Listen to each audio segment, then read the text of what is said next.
I'd like to welcome you all to our Lyceum for June of 2026. We've had a successful year already, and we're looking forward to booking people like Walter and others maybe next year. So we'll probably have a standing line soon for next year. So I'll introduce Vickie's program after I get through a couple of the coming Lyceums. So for July and August, we have no Lyceum program.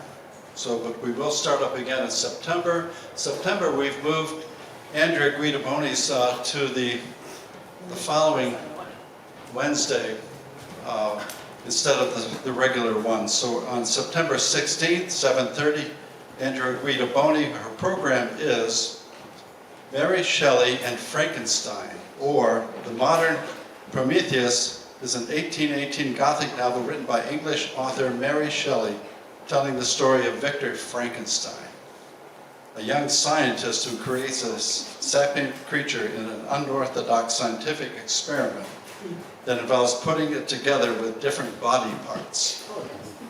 Shelley started writing the story when she was 18 and staying in Bath.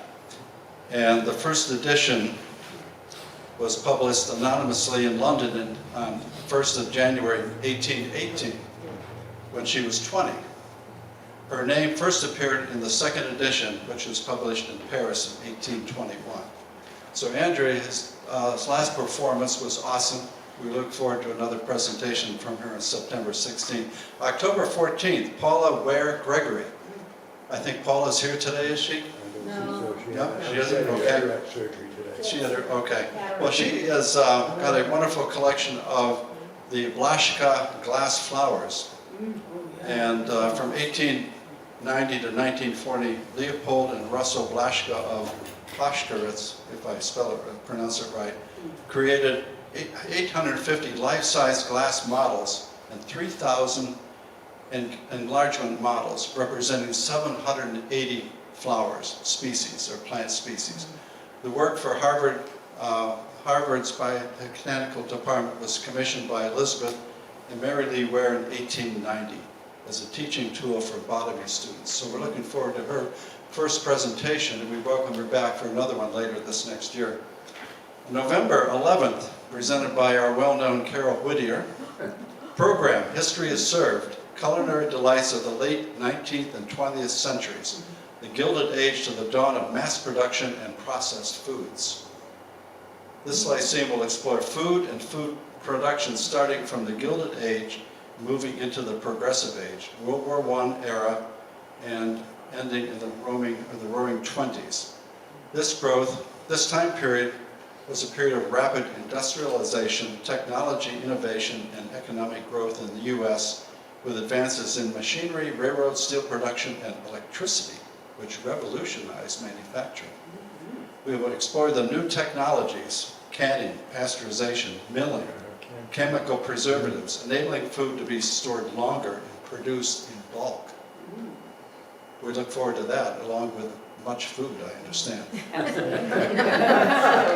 Bring your appetite. No Lyceum in December, and then we'll start recruiting you folks coming for the 2027 Lyceum. So Vickie's program tonight is one of many she's done. She's also well known in our church for other programs she does. Mary Magdalene, follower of Jesus Christ and one of his disciples, the first person Christ appeared to upon his resurrection. Early Christian writings often portray Mary Magdalene as a prominent, spiritually insightful figure favored by Jesus, challenging traditional patriarchal norms. A few of the resources that Vickie used were Mary Magdalene by Dinah Chapman Simmons, Mary We Forgot by Jennifer Powell McNutt, and a conversation between Diana Butler Bass and Elizabeth Poehler, Elizabeth's dissertation on John 11. And as I said before, this is our coming up Lyceum on September 11th. So at this point here, I'll turn it over to Vickie, and we'll go from here. Thank you very much for coming.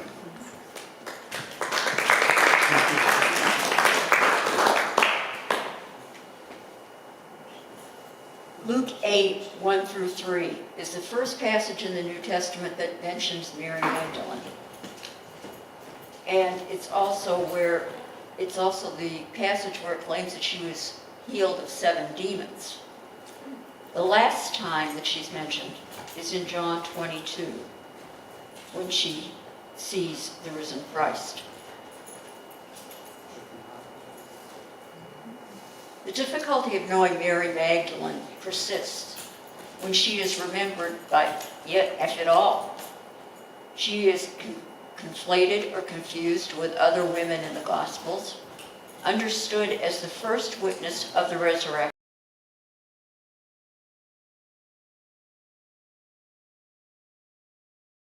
associated with prostitution.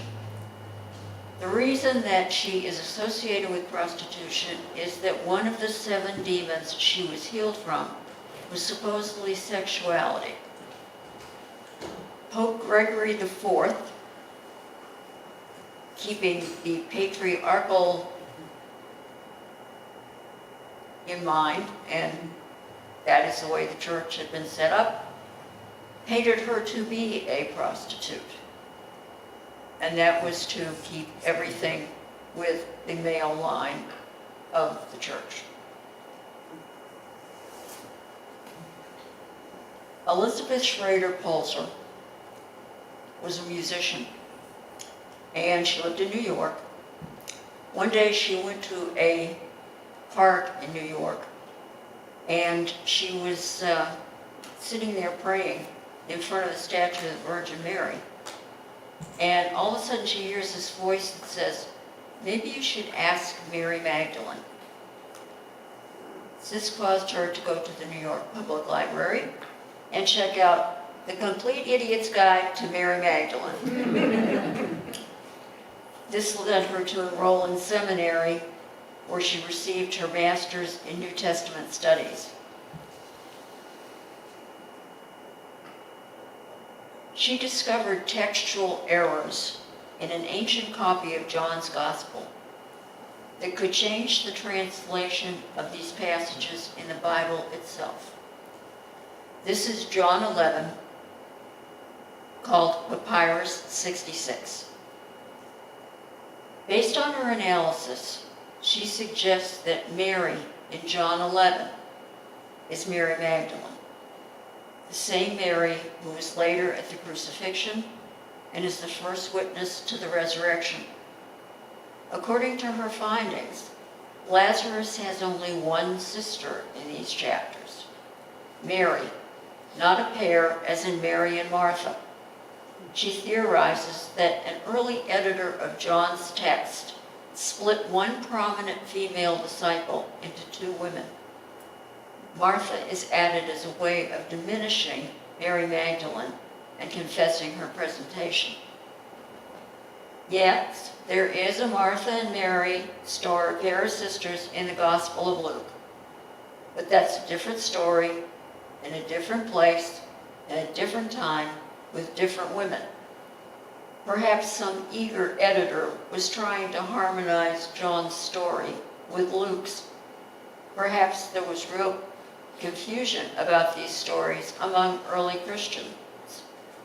But there's tantalizing evidence mounting that in the Gospel of John, Martha has been a later literary addition. Lazarus' only sister is Mary, and that woman is Mary Magdalene. If there is no Martha, the story changes substantially. Instead of a fictitious Martha, Mary Magdalene uttered the powerful confession of Jesus as the Messiah in John chapter 11, verse 27. "Yes, Lord, I believe you are the Messiah, the Son of God, the one coming into the world." Mary is basically spelled like Maria in English. The I, the Greek letter I, is the letter iota, and it looks basically like an English I. Iota has been changed on the letter to the letter TH in Greek, theta. Somebody at some point in time had gone in over the original handwriting and actually changed the second Mary to Martha. It also changed the way it comes out in English.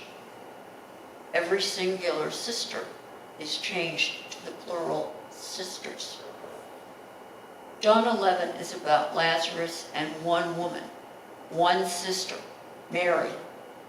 The Mary has long been suspected of being the other Mary, Mary Magdalene. Is it really true that the other Christological confession of the New Testament comes from the voice of Mary Magdalene?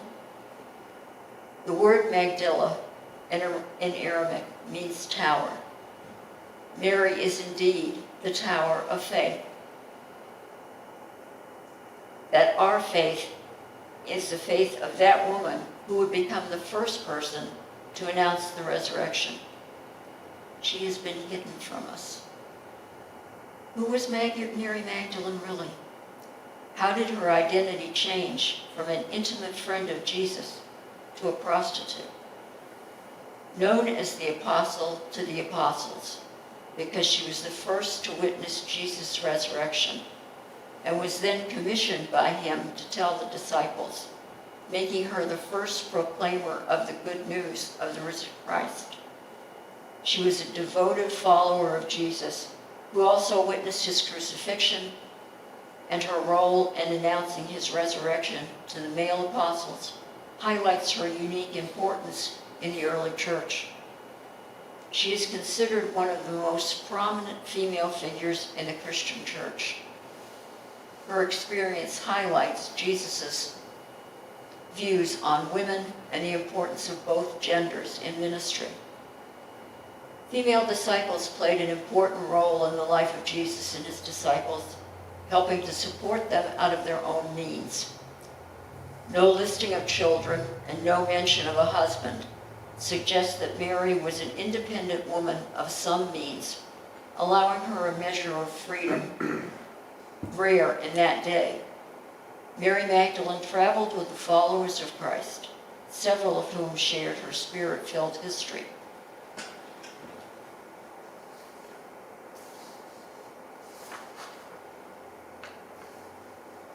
Mary Magdalene fled Judea by boat to escape persecution. She had testified in front of the Jewish authorities as to everything that had happened, everything she had witnessed with Jesus, and because of that, she was subject to death, as was Lazarus, her brother. She landed in the Camargue region of southern France around 47 AD, and she's said to have evangelized Provence before retreating to a mountain cave in Saint-Bon, where she lived for approximately 30 years. She lived a solitary life of prayer and contemplation. Her presence in France is celebrated annually on July 22nd.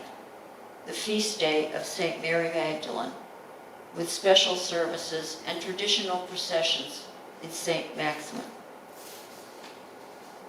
If the early church fathers were going to establish male authority, Mary's true identity and relationship with Jesus, according to these other competing and conflicting early sacred texts from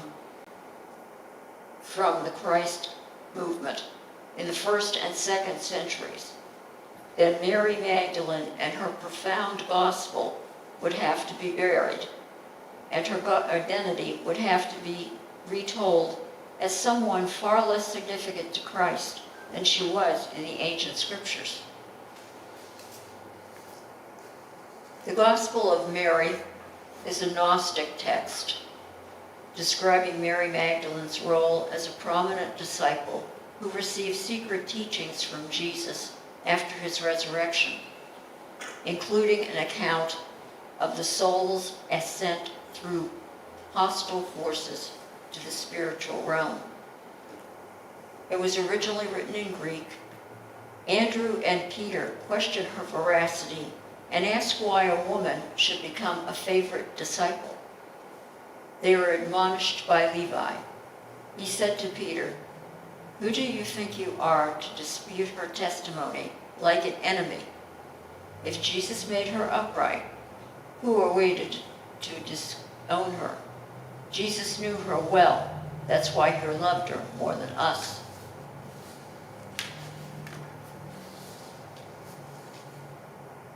Can we find a way to return to the origins and dream up a different way of doing things that makes room for more voices at the table, where we don't have to just be the one person in charge, that we can actively share leadership with different sets of people?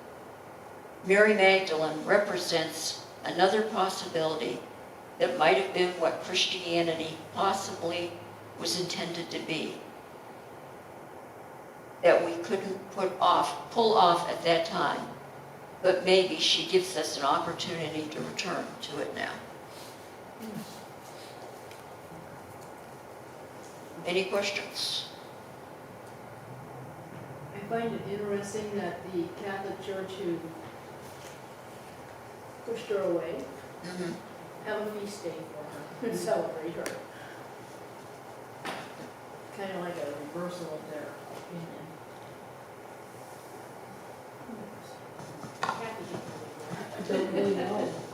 Well, I think one thing I learned is that I've got much more to learn and to look up. I think most of what I heard Vickie give us tonight is brand new to me. And I had no idea about the connection to France and some of the other activities. So I'm encouraged by Vickie to do some additional research on my own, and I encourage each of you to do the same. So do we have any more questions for Vickie? Vickie, Yep. go ahead, please.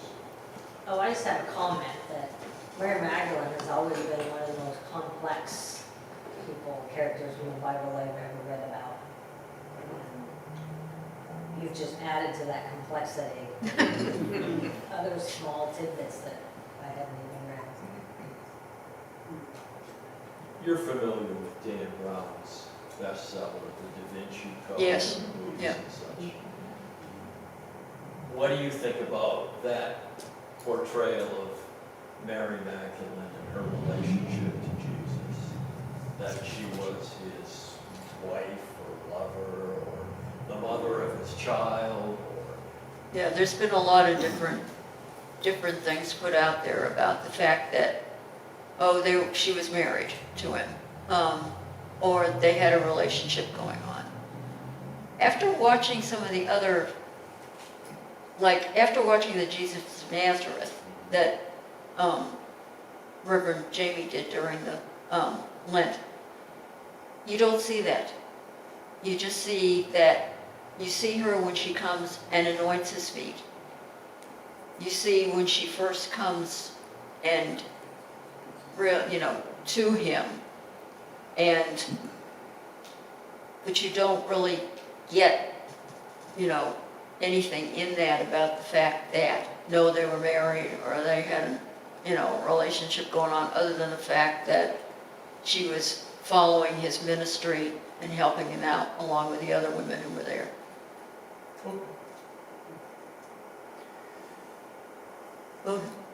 So, Vickie, I also thought that there were other gospels that were either suppressed or just ignored, and that we've located them. And I thought one of them was the Gospel of Thomas. It is. And in Thomas, there is a different treatment of Mary Magdalene, isn't that true? Yep. Yeah, they have found fragments of the Gospel of Thomas. And it, it does portray her differently than the other, Gospels do. How is she portrayed in that? Not really made out to be she's not made out to be a prostitute or anything like that. It's like she is a follower of Jesus. And her role is considerably larger than it is in the other gospels. Right. So Thomas's account has her in a better light. Yeah. But that's also one of, like, her gospel was never accepted into the canon, and the Gospel of Thomas was never accepted.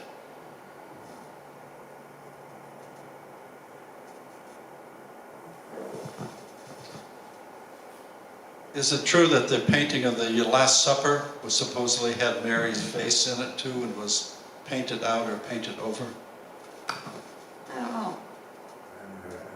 That I'm not sure of.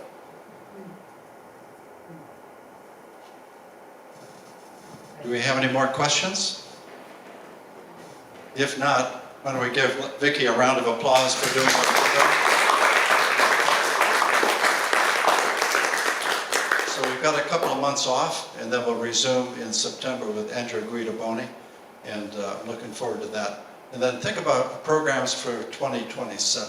I see a few of you out here that are hopeful and could put something together. So we'll stack a few chairs. We'll bring chairs over to the main sitting area first, and any extra ones we'll put on the rack.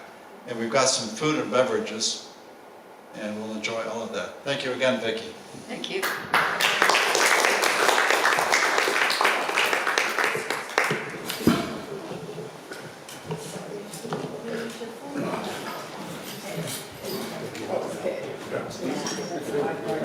Yeah, it was. Oh, dear.